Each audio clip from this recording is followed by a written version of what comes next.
Criminology is a true crime podcast that may contain discussion about violent or disturbing topics. Listener discretion is advised.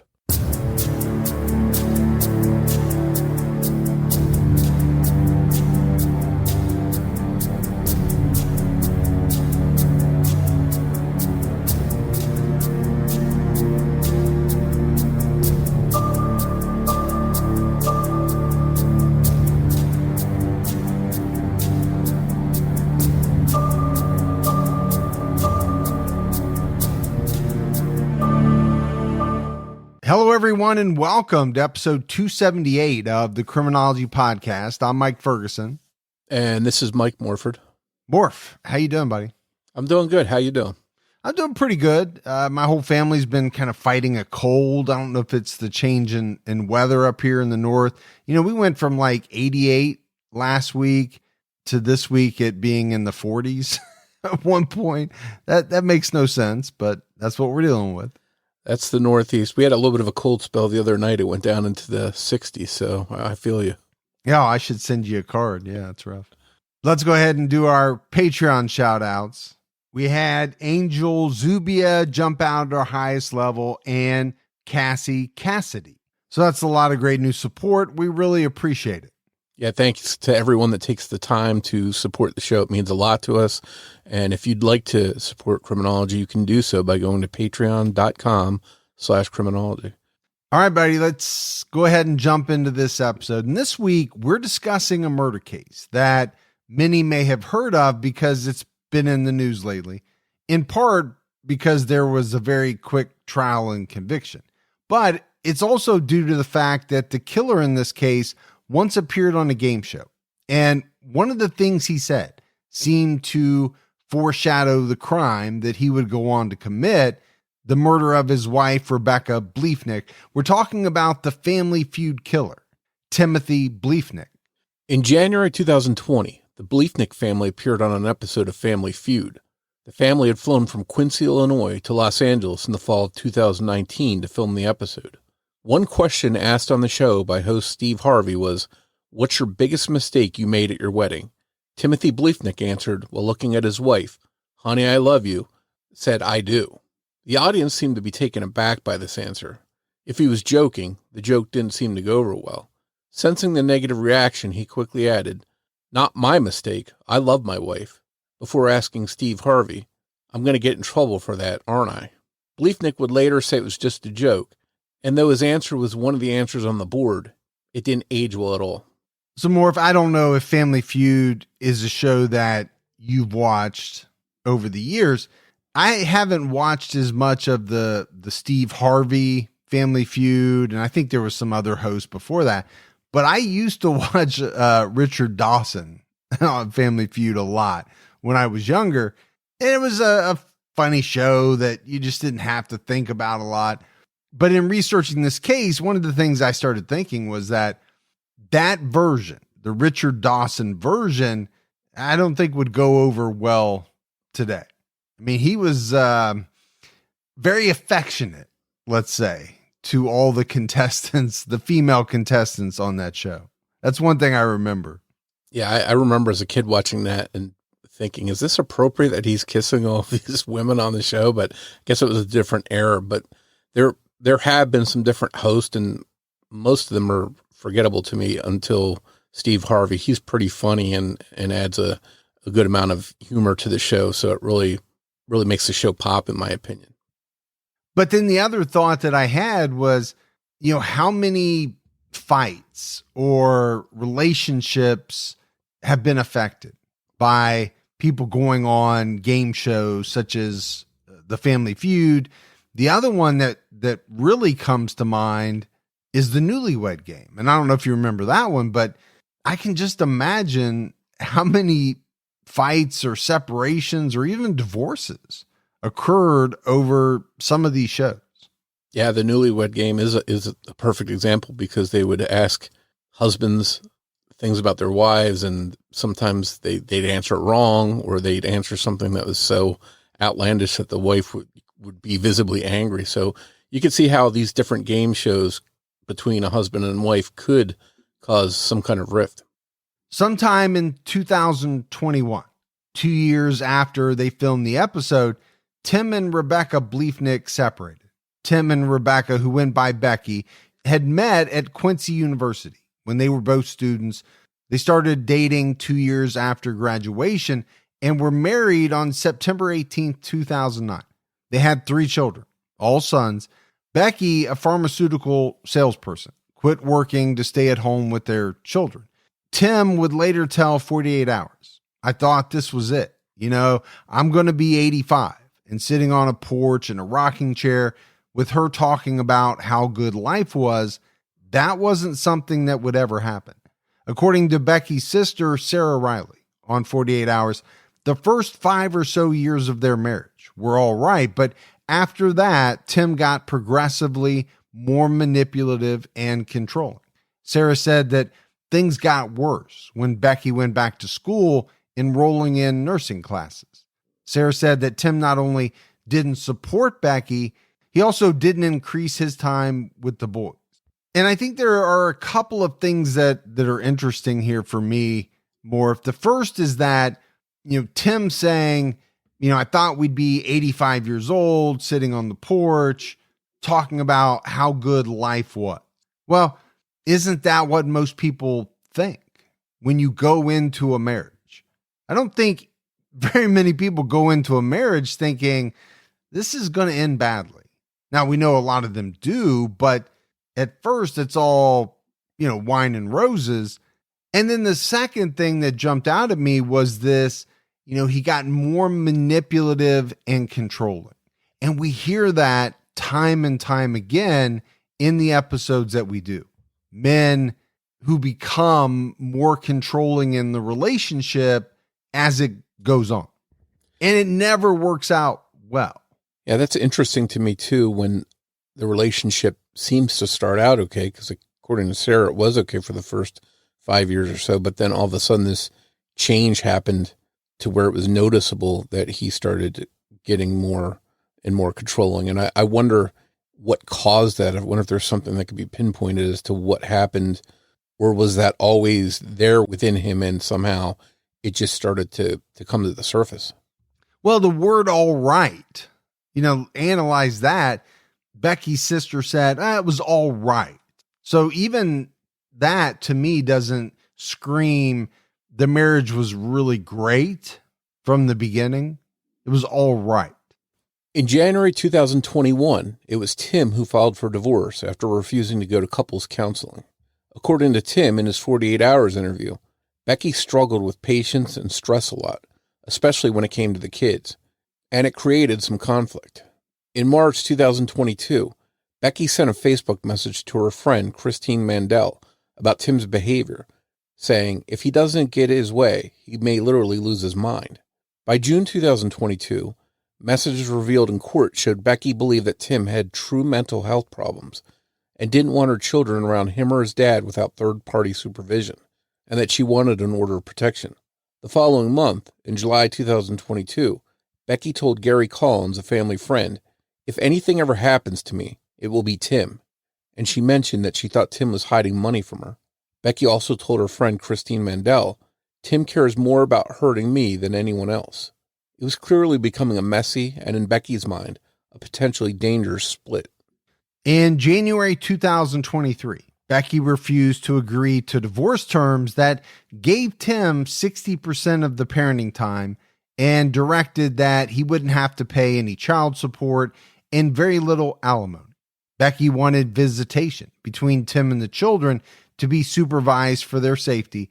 This divorce was so contentious that Tim and Becky were ordered to stay within 3 feet of their vehicles when they were exchanging custody of their children. On February 23rd, 2023, 41-year-old Rebecca Bliefnick didn't pick up her 3 sons from school. This was extremely unlike her. She was a devoted mother who was usually on top of things.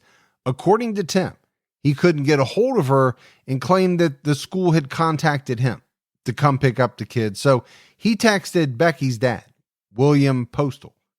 Around 3:30 p.m., William went to Becky's Quincy, Illinois home to check on her. And when he entered the home, he made a shocking and heartbreaking discovery. he found his daughter dead on the floor of the upstairs bathroom. So I think, to say that this was a contentious divorce, that might even be an understatement. When a judge or someone orders you to stay within 3 feet of your vehicle when you're exchanging custody of your children, okay, things are not going well. That's very obvious. And the one thing that really jumped out at me was Becky refusing these divorce terms. Now, I don't know who wouldn't refuse these divorce terms. Tim would get 60% of the parenting time, wouldn't pay a dime in child support, and very little alimony. Yeah, it seemed pretty one-sided in his favor, and I can't blame Becky for wanting to counter that or just reject it altogether. And I'm sure that she probably was going to have her attorney fight back and try and get something that was more even or more in her favor. But unfortunately, she never got the chance. Becky hadn't died from natural causes. She had clearly been murdered, her body riddled with bullet holes.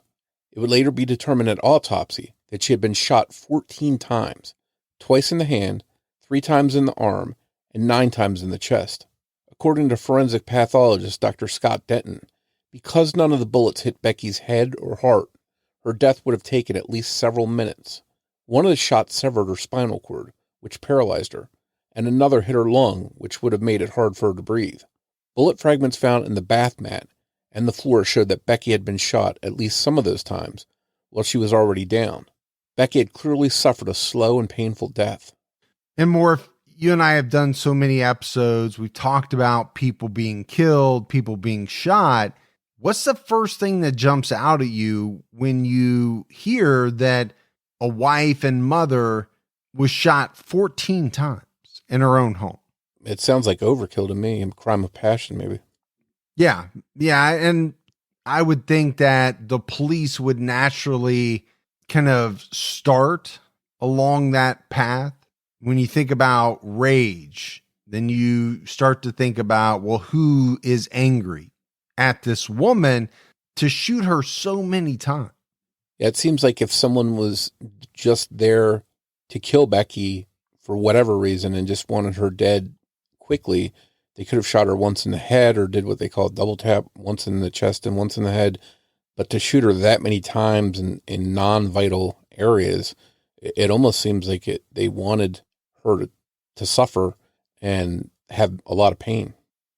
Police called to the scene determined that a patio chair had been moved to allow someone to climb onto the roof of the home. An upstairs window to one of the boys' rooms had been pried open with some kind of tool, leaving metal scratches around the window frame. There was a partial shoe print left on the carpet. Becky's bedroom door had been broken. Splinters of wood littered the floor. Behind the door, there was a cell phone that was determined to be Becky's. Police discovered that at 1:11 a.m., she tried to dial 911 using that cell phone, and in a panic, instead dialed 91126 before dropping the phone, it ultimately ending up behind the door. At 1:12 a.m., an ADT home security alert signaled that the front door of the home was open. At 1:27 a.m., there was a second ADT alert about the front door being open. Apparently, these alerts were not alerts that went to ADT home security monitoring dispatch. If the alarm had been set and someone broke in, the alarm would have sounded and ADT would have been alerted and in turn would have sent police to the residence. This seems to be more like alerts recorded on the home security system, not ones sent to ADT dispatch.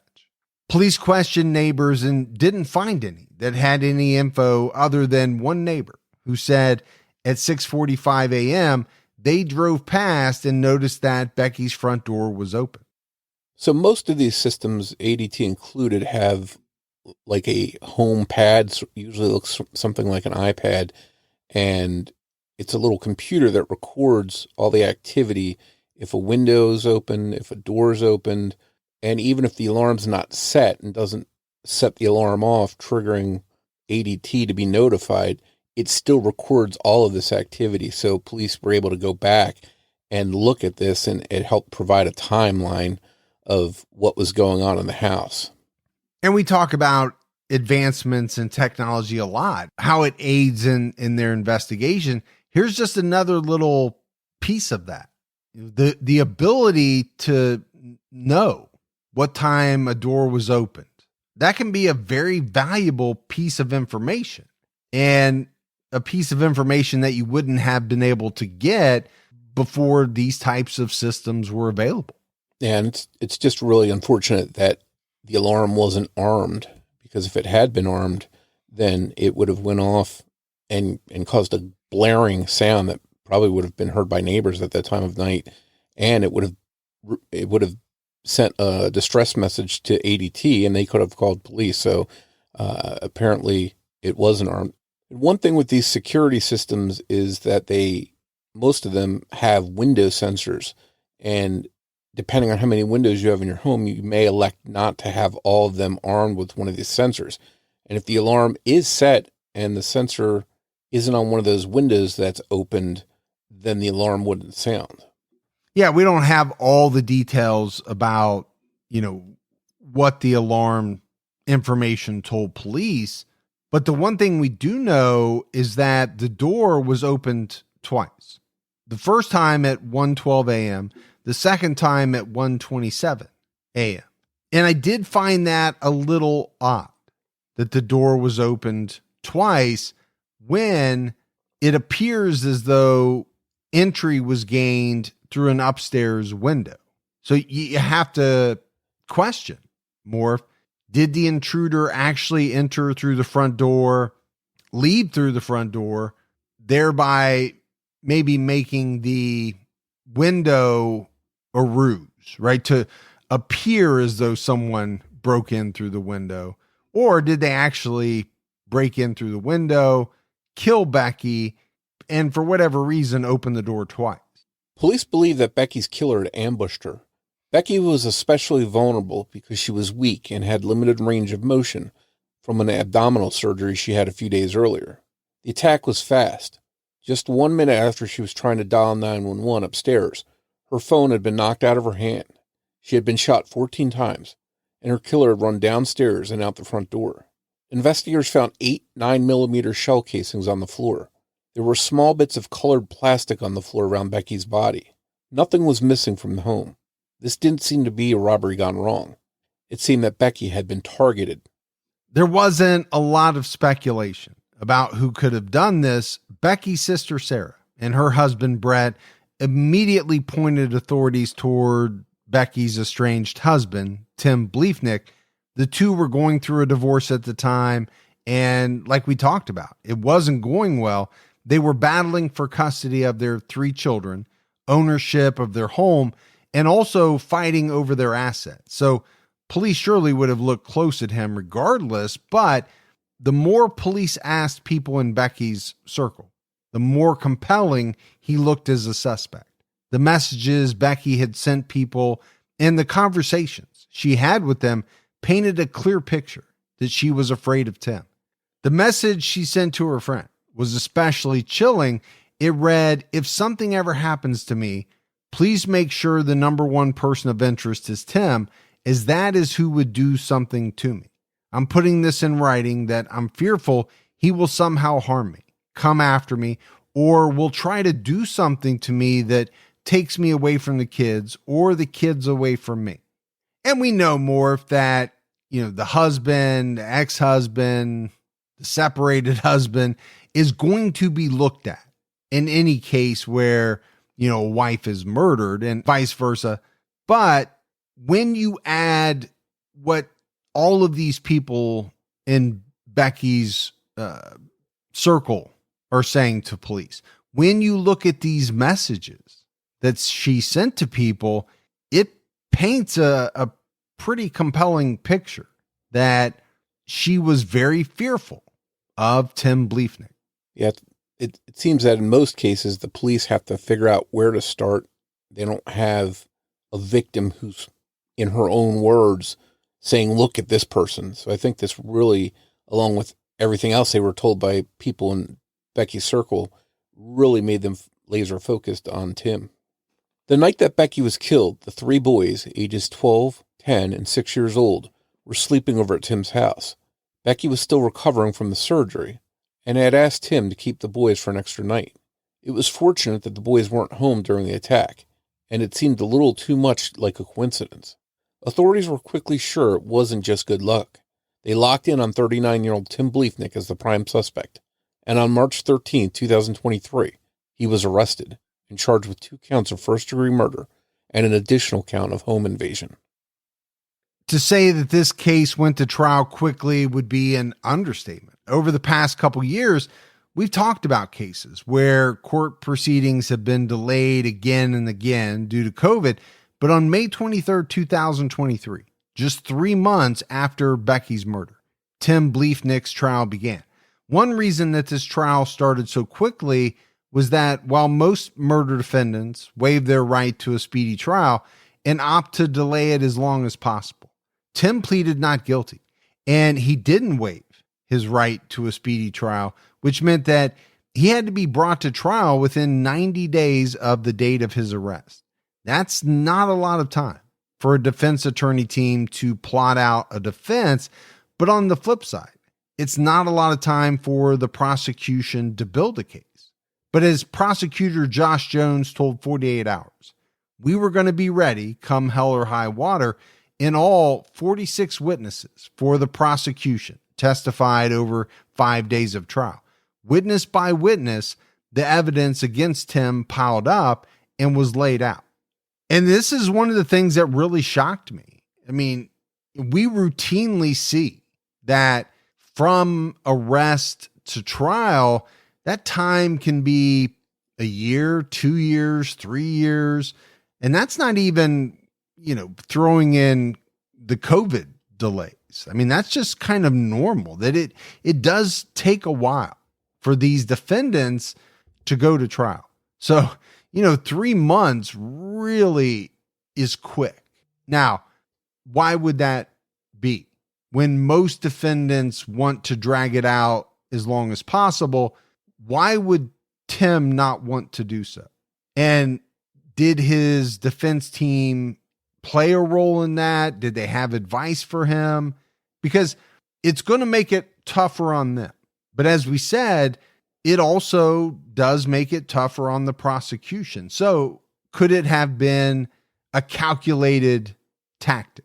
I guess is my question. Yeah, and I hope I'm never in a situation where I'm on trial for a murder. I don't ever plan to be, but if I was, I think I'd personally want my team to be prepared as much as possible, take their time and build a strong defense for me. So to me, I'm a little surprised that he waived that delaying and chose to go forward as fast as he did. Yeah, I was too. The other thing that I thought about was, was he so cocky that this was going to go in his favor, and he made the decision that he didn't want to spend any more time incarcerated than he had to? That's kind of hard to believe with the evidence that was against him, but it's hard to tell what these people are thinking sometimes. The timing of Becky's murder was one big red flag. Their divorce case was supposed to go to trial March 3rd, the week after she was killed. Becky had told several people that she was afraid of Tim, but Tim's defense attorney, Casey Schnack, who was also his divorce attorney, disputed Becky's claim, saying, "I've never seen any pictures of her with bruises or marks, any allegations of him beating on her. Nothing."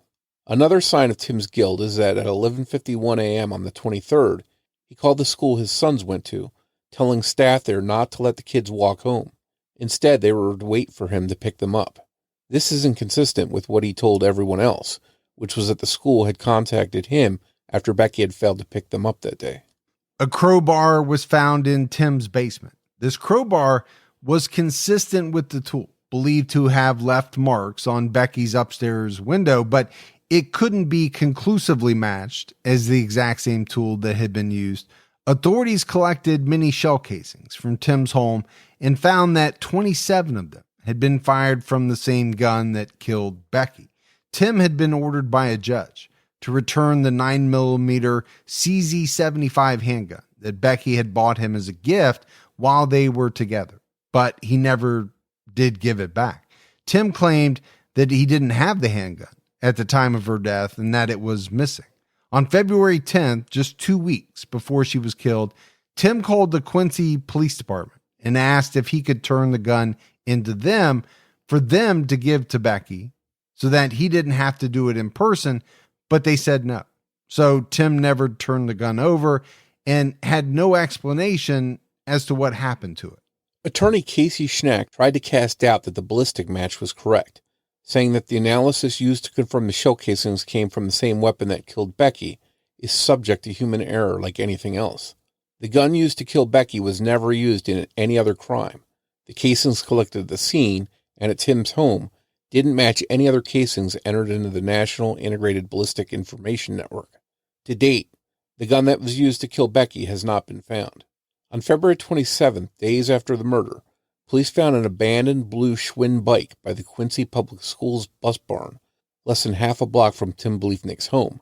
Police came to believe that this bike may have been used by Tim to ride to Becky's, commit the crime, and then help him to get away. So, Morf, I want to talk a little bit about the defense attorney saying that, this shell casing analysis is subject to human error like anything else. And technically, I guess that's true. You could say that everything is subject to human error, but this is a pretty advanced science. Now, they can conclusively tell that casings were fired from a certain gun. The casings all have the same marks on them. So I get what the defense attorney is trying to do, but I don't think it's the same as, we're talking about comparing hairs under a microscope in the 1970s. I don't think we're talking apples and apples here.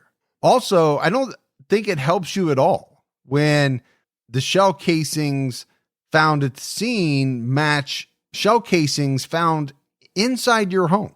Yeah, that seems like a real uphill battle for the defense to try and explain away. And although the attorney tried, I'm not sure how much the jury really bought into it. A review of surveillance captured on neighborhood home security cameras helped strengthen the theory that the bike was used in the crime. In fact, footage on area cameras revealed a lot. Becky's next door neighbor had a surveillance camera that was triggered by motion. If something was moving, it started recording. At 1:05 a.m. on February 22nd, about 24 hours before Becky was killed, their camera started recording, sending push notifications to both of the neighbors' phones.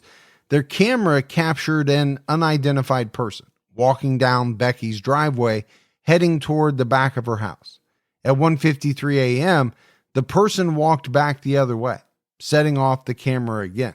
This was the second night someone had been prowling around Becky's home in the dark. On February 14th, the neighbor's camera captured an unidentified person walking to and from her home.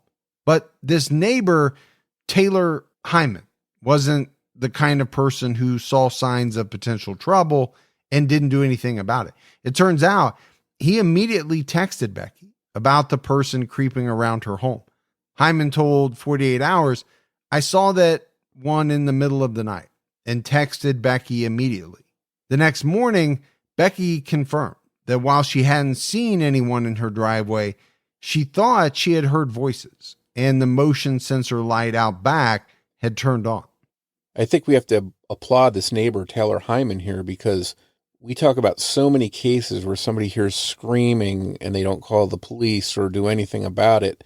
This neighbor, Taylor, got these alerts, and instead of sitting back and saying, it's probably nothing, immediately texted Becky. So, all the cases we talk about where a neighbor doesn't do anything, here they did the right thing and reached out to Becky to try and warn her. Yeah, I think it's a good observation. We do often talk about people who seemingly probably should have done something but didn't. And, here's a case where someone doesn't have to do anything, but they do. They make the decision to notify someone. Authorities were able to find surveillance footage from nearby residents and found that the same person who was creeping toward Becky's house at night had been riding a bike through town, toward her home. To prosecutor Josh Jones, it was clear that the person who murdered Becky was the bike rider. He told 48 Hours, "Every time you see a person at the Hyman residence, you see a person riding a bike down the road. Just a few minutes before, you see a person on that Hyman video." Although there was no video from the Hyman's camera on the morning of February 23rd, the morning Becky was killed, there was video captured from nearby of someone riding a bike toward Becky's home before she was killed and riding away directly after. Unfortunately, you can't tell who the person in any of the videos is. All that can be made out is that it's the same person and that the bike they're riding has no reflectors on the tires, just like the bike found dumped in the bushes near the house Tim Bliefnick was renting. Investigators found someone of interest on surveillance footage from a nearby home. While the person was never conclusively identified due to the quality of the footage, it's hard to imagine it being anyone other than Tim Bliefnick. So I talked about, the shell casing evidence not looking good for Tim. I don't think any of this looks great for Tim. It may not be as conclusive. You can't tell who it is exactly in the videos, but this bike being found in the bushes, so close to the house that Tim was renting, none of it looks good. You'd have to say that. Yeah, it's just one thing stacking on top of another and just really building up, making Tim look more and more guilty. Becky's boyfriend, Ted Johnson, was sleeping over at her house the night of February 13th, one of the nights that the unidentified person was spotted near her home. Ted had only been there since 11:45 p.m., so he hadn't been parked outside all day, which is important for the timeline. The next day on the 14th, Tim Bliefnick searched online for Ted Johnson's license plate number and the VIN for his car, 200 times to be exact. He searched from 1:10 a.m. to 1:30 a.m. He also called the Missouri Department of Revenue, which has a motor vehicle division that deals with car registration.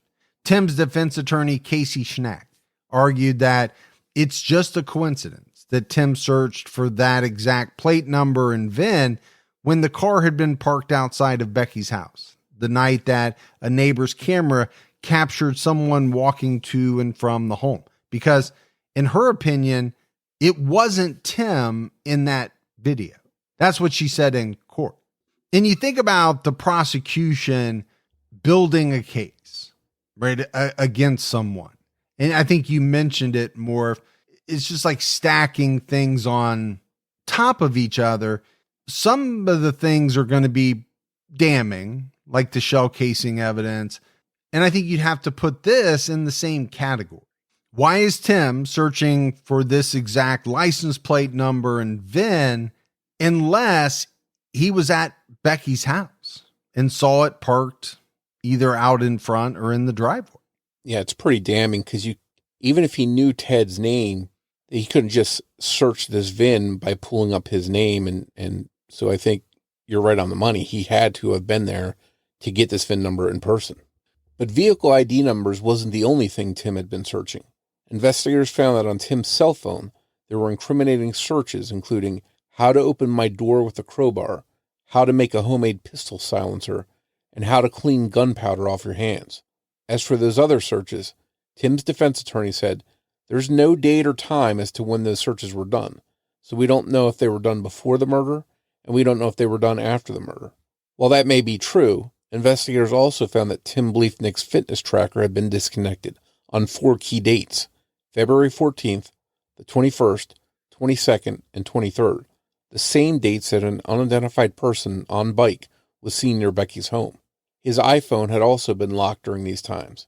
The prosecutor pointed out the only gaps are when he's on a bike and he's headed to Becky's house. The first few visits were believed to be practice runs when he planned his entry into the home and how he would flee the scene. So enter technology again, right? We have so much technology in our life that I don't even know how much people think about it. Now, obviously, Tim must have thought about it.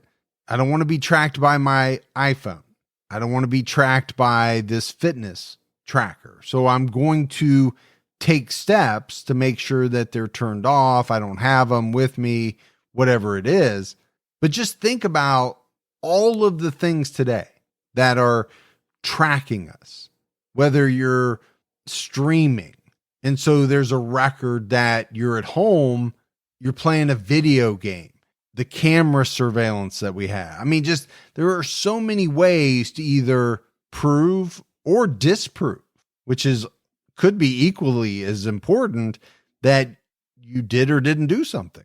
Yeah, and as smart as Tim may have thought he was to turn off all that stuff and make sure that he couldn't be tracked on his way over to Becky's house, he didn't think about deleting his browser history or whatever, because the searches that he did are pretty damning, and they were found by investigators. So, to take steps to cover yourself in one area, but just leave these blatant searches there is pretty foolish on his part. And that's one of the things I always think about. No matter how smart you think you are you going to be able to think of everything? And most of the time, the answer is no. There is something that's going to trip you up. Tim's DNA was not found on the patio chair used by the killer to climb onto the second story of the home. It was also not found on the bike, which was left less than a half a block from Tim's house. There was never a match found to a partial print left in the upstairs bedroom. However, DNA found under Becky's fingernails did not exclude Tim as a match, and neither did DNA from the small pieces of plastic found around her body. Despite the bike not having his DNA on it, there was a connection.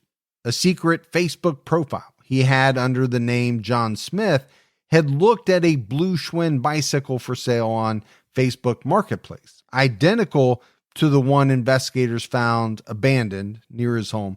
With his own main Facebook profile, he also bought a black mongoose bike.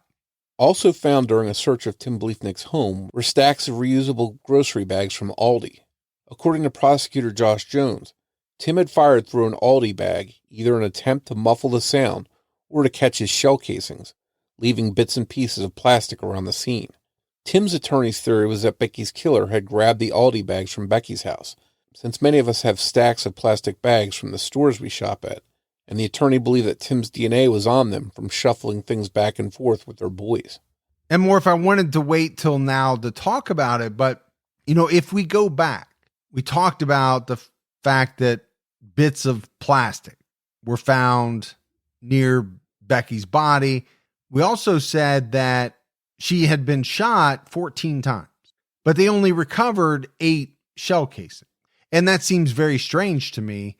If a killer is going to be thorough, they're probably going to take the time to try to pick up all the shell casings or none at all. But to only pick up 6 of the 14, that didn't make a lot of sense to me. But now enter this theory of trying to use a grocery bag to catch the shell casings. Then the picture starts to become a little clearer. I did kind of find it hard, the argument that this type of plastic grocery bag would muffle the sounds of a gunshot. I don't see how that would at all. But it could potentially catch shell casings as they eject. Yeah, to me, this goes back to Tim being foolish. At the same time, he's trying to be smart. So he's got this idea that he's going to catch these shell casings as they eject. But on the other hand, he leaves remnants of the bag behind, and some of the shell casings don't get caught and they're left behind. So, he was trying to cover his tracks, but it doesn't seem like it worked out. No, just another example of people thinking they're smart enough to get away with stuff, and they're not, thankfully. It came to light that in January 2023, Tim asked his next door neighbor, Bradley Amon, whether he had any security cameras that covered his backyard. Bradley confirmed that he did not have any. This seems to point to Tim making sure he wouldn't be caught on his neighbor's security camera if they had one. But Tim apparently didn't consider whether Becky's neighbors had one. It was revealed that hours before anyone other than the person that killed her earlier that morning knew that Becky had been murdered, Tim was over at his father Ray's house, bringing stuff over for the boys to use, like their basketball hoop. This seems like clear proof to many that by this time, Tim already knew that Becky wouldn't be there to tell him he couldn't have the boys around his father unsupervised, as she always did. This was a clear indication that Tim knew that Becky wasn't going to be hassling him, but as nobody knew she was dead yet besides the killer, it's pretty compelling. Tim Bliefnick's defense attorney said she doesn't buy it that it's proof that Tim killed Becky, because as she said, Ray was able to see his grandchildren during supervised visits. According to one of Becky's attorneys, the issue of the boys having unsupervised visitation with their grandfather was a non-negotiable issue for Becky. It was yet another thing that Becky wasn't willing to drop, and just another way that Tim saw his control of her slipping. In May 2022, Becky texted her friend Nicole Bateman about Tim and his dad, saying, "He told me if I outed his dad, that he, as in Ray, would probably have to move, then kill himself." She added, "I absolutely think he will try to take the kids sometime." This text exchange, in which Becky used the phrase outing Tim's dad, Ray, revolves around allegations or suspicions Becky had that Ray had been inappropriate with children.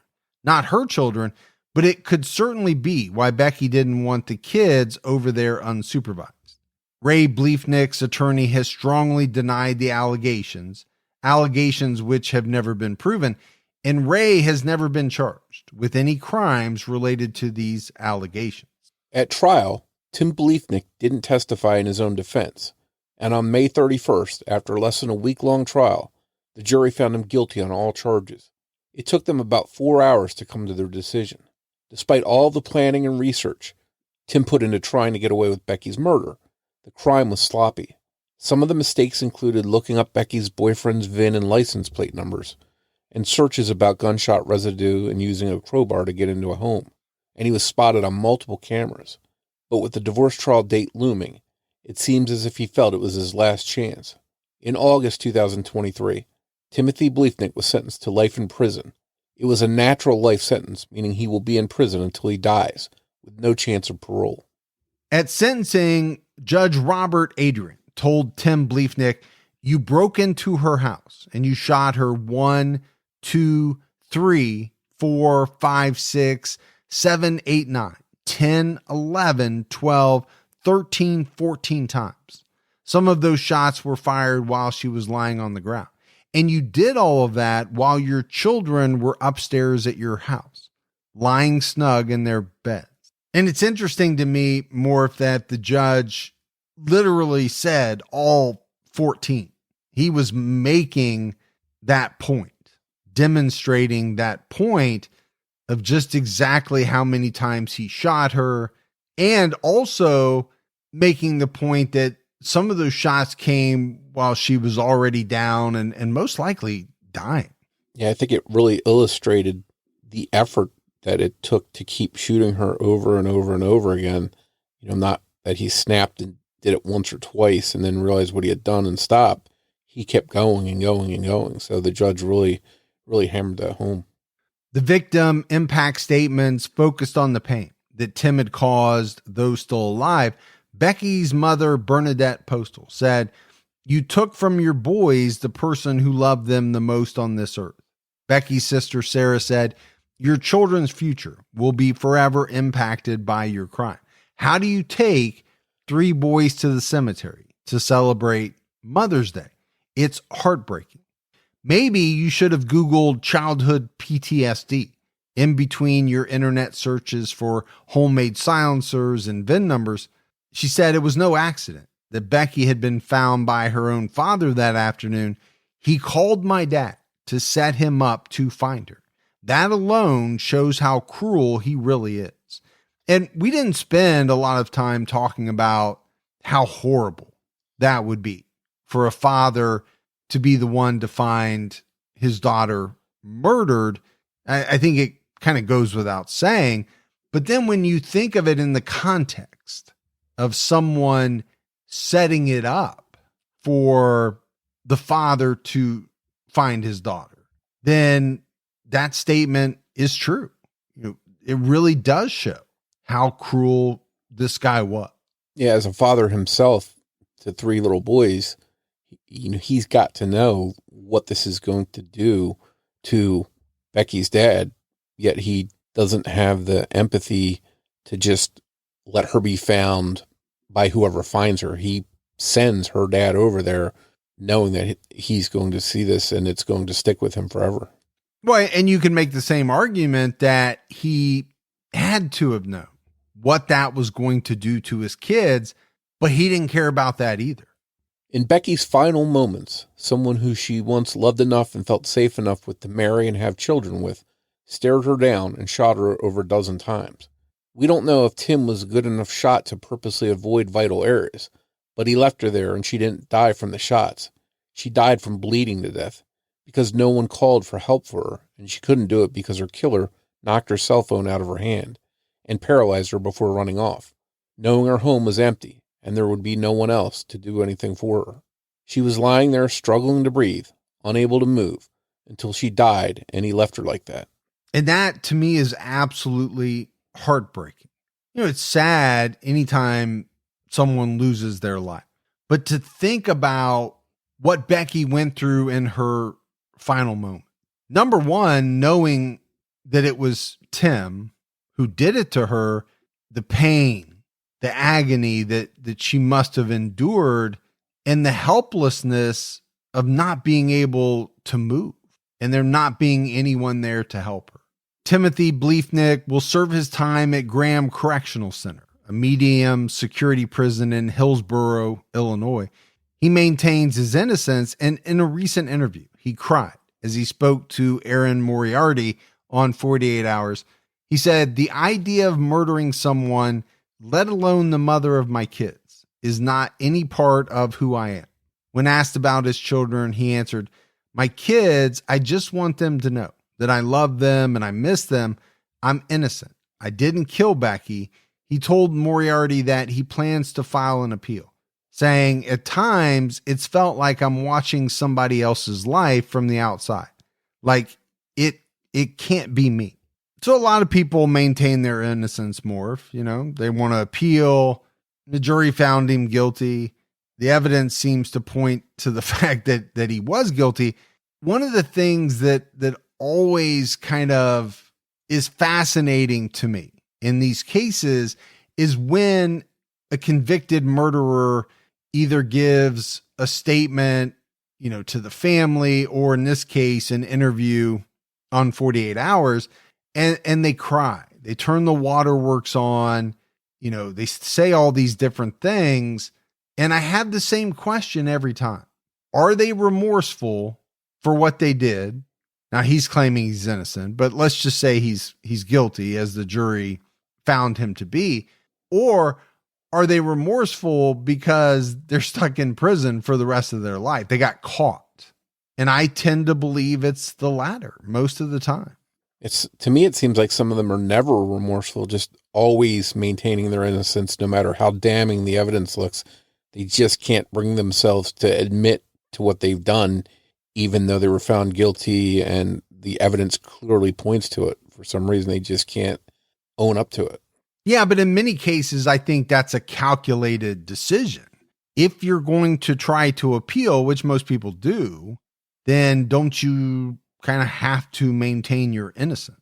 But if you're truly sorry for something you've done, then you take ownership of it and say, I did this. Now I have to pay the price for it. And some people do that, but most people don't, because either they're not sorry for what they did. They're only sorry they got caught, and they're still going to fight like hell to try to get out. In the 48 Hours interview, Tim said that the quip on Family Feud about saying "I do" was a mistake. It was a joke. And it may have been, but looking back, it feels pretty uncomfortable to watch. Sarah thinks that Tim will always claim he's innocent because, according to her, he was never able to admit to fault or even compromise in life or marriage prior to this happening.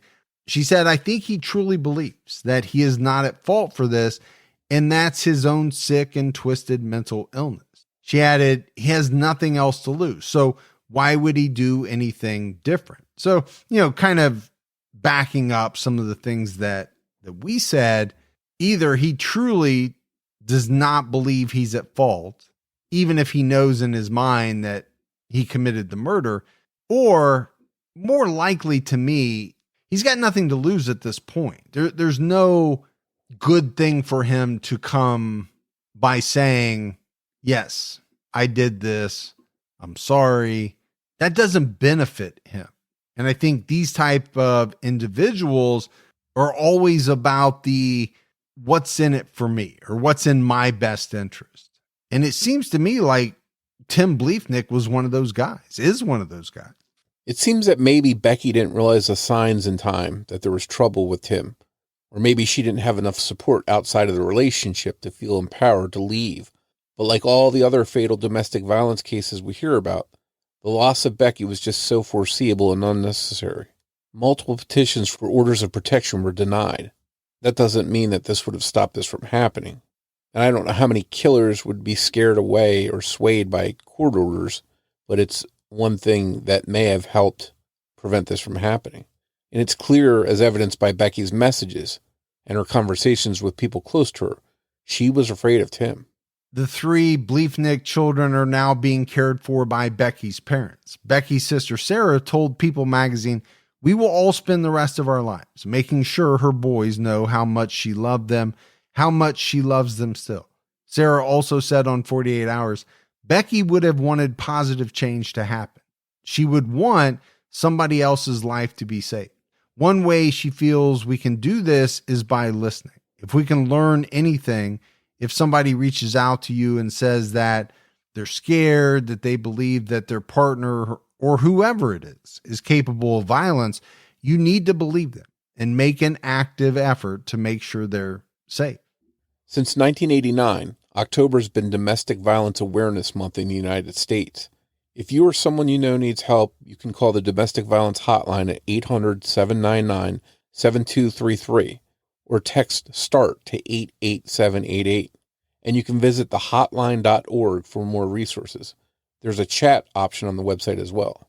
If you're ever in doubt, not sure of how to leave a relationship safely, or how to help someone you know, please reach out and ask the hotline. And if someone you know ever expresses fear of their partner, don't brush it off or try to rationalize the behavior. So Morf, as we wrap up this episode, obviously what Tim Bliefnick did was horrible. This was a woman who he loved at one time, had 3 children with. To be able to shoot that person 14 times, to plan it out, and to know that you weren't only taking her life, you were altering the lives of her family, her friends, your own 3 children. How does someone come to that decision? I just never understand it. But in Tim, I think we're looking at a guy, who was very controlling. And I just wonder how much of this stemmed from the fact that he had lost a lot of his control. They were separated. They were going through this divorce. It was nasty. It was contentious. Most likely, he didn't want to have to pay child support, pay alimony. He didn't want to have his visits with his children supervised. So for a guy like Tim, who was called manipulative and controlling, does it seem possible, and to me it does, that these things that were going on kind of took all the power away from him? And then how does someone like that handle the situation? And we know how Tim Bliefnick did. Yeah, what jumps out to me is that this wasn't like a spur of the moment, heat of the moment type of decision where he did it and he regretted it. And this was something that he planned. He plotted out. He did it over a period of time. He went there multiple times planning this. So it's clear that whatever was driving him was something that he fully intended to carry out without anything stopping him, whether that was what would happen to his kids or what they would think of him. He wasn't thinking about that. He just wanted to commit this murder and get her out of the way. Yeah, I mean, just think about creating an alternate Facebook profile to buy a bike, knowing that you're going to use the bike to travel to Becky's house so that your car is not spotted. I mean, that's some pre-planning. So to your point, this wasn't just a spur of the moment thing. But at what point in all of that planning do you think about your kids and what you're going to be doing to them? And I just think for a guy like Tim Bliefnick, he didn't think about it. Or if he did, he didn't care. One or the other. But that's it for our episode on Timothy Bliefnick. If you love the show and haven't done so yet, go out, give us a 5-star rating, leave a review. All of that helps. Keep telling your friends. Word of mouth about the Criminology podcast really goes a long way. If you want to find us on social media, we're on X, formerly Twitter, with the handle @CriminologyPod. You can also find us on Facebook by going to facebook.com/criminologypodcast, or you can join our Facebook discussion group, Criminology Podcast Discussion and Fans. So that's it for another episode of Criminology, but Morf and I will be back with all of you next Saturday night with a brand new episode. So until then, for Mike and Morf, we'll talk to you next week. Take care, everyone.